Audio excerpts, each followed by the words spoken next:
और गए कि आप कल आना, लेकिन 6 महीना बीत गया। 6 महीने तक जब आए तो कह रहे उद्धव इतनी कहियो जाए, अति कृष्ण गात भई तुम बिन परम दुखारी गाय। हे उद्धव, हम तो मनुष्य हैं, लेकिन आप कृष्ण को कह देना कि अति कृष्ण गात भई तुम बिन परम दुखारी गाय। जो ये गाय और गाय के बछड़े हैं तुम्हारी याद में बहुत कृष्ण गात के हो गए हैं, बहुत कमजोर हो गए हैं। उस मधुबन को भी कह रहे हैं कि मधुबन तुम कित रहत हरे, बिरह वियोग श्याम सुंदर के ठारे क्यों नजरे।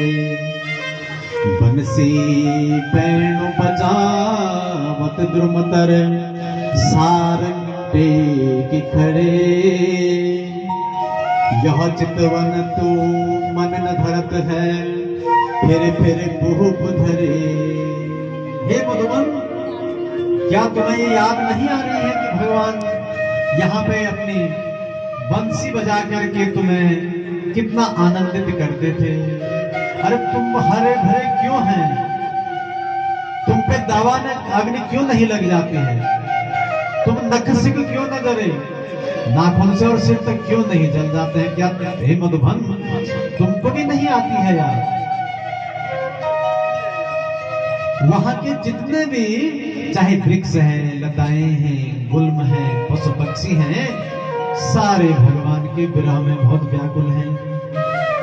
तो उद्धव जी जो है 6 महीने वहां रहने के बाद पूरे बदल के आ गए। पूरे 6 महीने में तो पूरा विचार ही बदल गया। हे परमपिता परमात्मा, भगवान को सारे समझ गए कि वहां वो क्या गए, शिकार खेलने को आए और शिकार होके चले। शिकार खेलने के लिए तब तक किसी ने शिकार ही कर दिया उसका। गए थे बंदूक लेकर के कि आदमी को मारेंगे, लेकिन पता चला कि बाघ ने उसको खा लिया। तो ऐसी स्थिति उद्धव जी की आ गई। वहां श्री सुखदेव जी राजा परीक्षित से कहते हैं, तम वृक्ष कृष्णानुचरणम ब्रजेस्त्रिया, प्रलम्ब बाहु नवक जलोचनम, पीतांबरम पुष्पकर सदैलस, मुखारविंद मणिनेष्ट कुंडलम। ये सौभाग्य उद्धव जी की कि सुंदर उनका जो है पीतांबरी उन्होंने पहन रखी है, उनके कानों में सुंदर से कुंडल धारण कर रखे हैं। ऐसे दिखते हैं कि साक्षात भगवान कृष्ण यहां आए हैं। इसी प्रकार से जो है गोपियों का और उद्धव जी का जब संवाद चल ही रहा था, तो कुछ गोपियों के पांव में एक भौरा आया।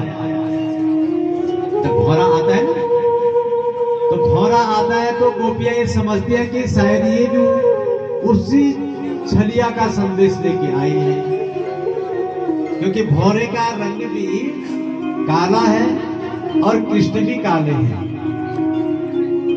तो भ्रमर गीत के माध्यम से जो है गोपियां उस भौरे को समझती हैं।